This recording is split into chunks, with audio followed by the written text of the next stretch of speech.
We're going to talk about 3 things to take our 3-line dialogue scene to the next level. And the first thing we're going to talk about is something called split edits. And I may have showed some of you this, and I talked about it, I know, when I was doing a little live demonstration a month or so ago.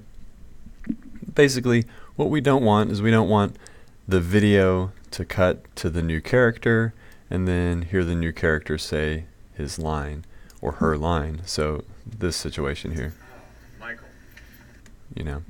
Basically it cuts in as I say this character's name. So we want to do what's called a split edit, and at the same time we don't want to go to this character right when it's his turn to say a line. So we're going to do what's called a split edit with the arrow tool selected, your default tool. I'm going to go ahead and draw a box around them, and then there's a couple ways I could pull the audio apart. It's called expand audio. I happen to remember Control S because this is something that I like to do often. Now once you get the audio separate from the video, now you can edit them independently of one another. So heads up, things could get a little bit interesting. You could make some adjustments that kind of cause certain characters to step on the lines of other characters. Well, I'm going to use this tool called the trim tool, and as you watch the trim tool, basically what can happen is, here's the dialogue. This is when it comes in.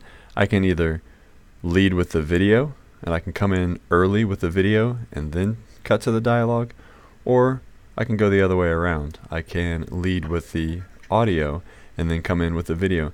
Those are called J cuts and L cuts because they look like the letter J and the letter L. There's a letter there, letter L. Is it letter J? Well, you get the idea. So let's see if that looks a little bit better. Michael. No, that one doesn't work. Yeah, sorry. So you will have to pay attention based on the way you covered the shot from the opposite side. This one I want to do here. Michael. So I do have a little bit of a here. Now let me show you how I might be able to fix that that I don't like. I'm going to keep that trim tool because it's very versatile. I'm going to maybe shave off of that just a little bit, and then I could actually probably shave here. And I want to kind of line myself up. I look at where I'm at in both of those frames. And so anyway, I've got the voice coming in a little bit early. Maybe I could pull this out. We're going to get back to how that's going to give us our last little tidbit of advice. So what I'm going to do, same thing here. Instead of him shouting "oh" right when he looks at the camera, I'm going to go ahead and let it cut to his reaction as I'm talking. So here's the new one, which is 1,000 times smoother, and that one works really well because it's a good over-the-shoulder shot there. That's a good over-the-shoulder shot. It's not such a great. This is not such a great two-person and over-the-shoulder difference here, really. Okay, so this one's really good, and that way that audio leads us in there, and that's called a split edit. Now the next thing we're going to do, take the arrow tool again. We're going to select every little tidbit of audio that we have. We're going to go to modify. We're going to go to adjust volume. We're going to apply those fades. Now let's see, I went into my preferences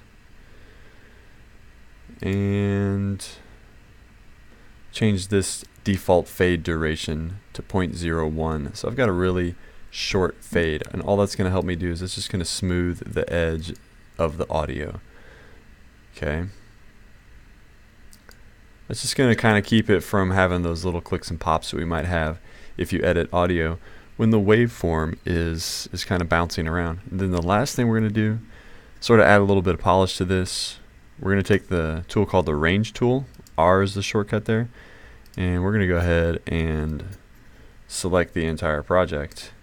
We're going to do something that all of our professional productions have, and this is called room tone.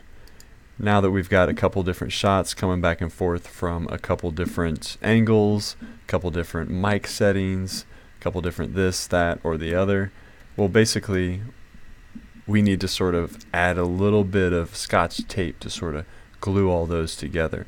So under our audio tab, we're going to find these items called room tones, and essentially what it is just a recording in a room, And like in the room in our digital media lab, you can hear the heating air conditioning system running. Same thing here. So I'm just going to grab, I think I tend to like number 3, but you can listen to them a little bit if you want. Of course, sample them. Okay. And then now that I've got the whole project selected, it's going to use the selection to align the room tone into this project. So if I hit the Q button, well, I hope it puts it at the beginning. Yeah, there we go. I was afraid it might follow the playhead. But you got that selection. You hit Q to add the room tone. Actually, it fades in. So I'm going to do another trick. I'm going to hit T to bring up that trim tool again. And then I'm going to click in the middle of this. And then I'm just going to drag it. So it's going to leave the left and right edit points, but it's going to change all the content in the middle. And while I'm at it, you know what I'm going to do? I'm going to hit A arrow key. I'm going to go up to Modify, Adjust Volume, Apply Fades. On my other computer, I had this as a shortcut. I like to use that a lot. Now, guess what? The last thing we need to do is we need to bring this way, way, way, way, way down. So it's literally, it's just a little smoke and mirrors to sort of help connect things side to side. Edits from one to the next. Now listen to it and see how it sounds. Michael, did you happen to finish that project that was due yesterday? Oh! Okay, you get the idea.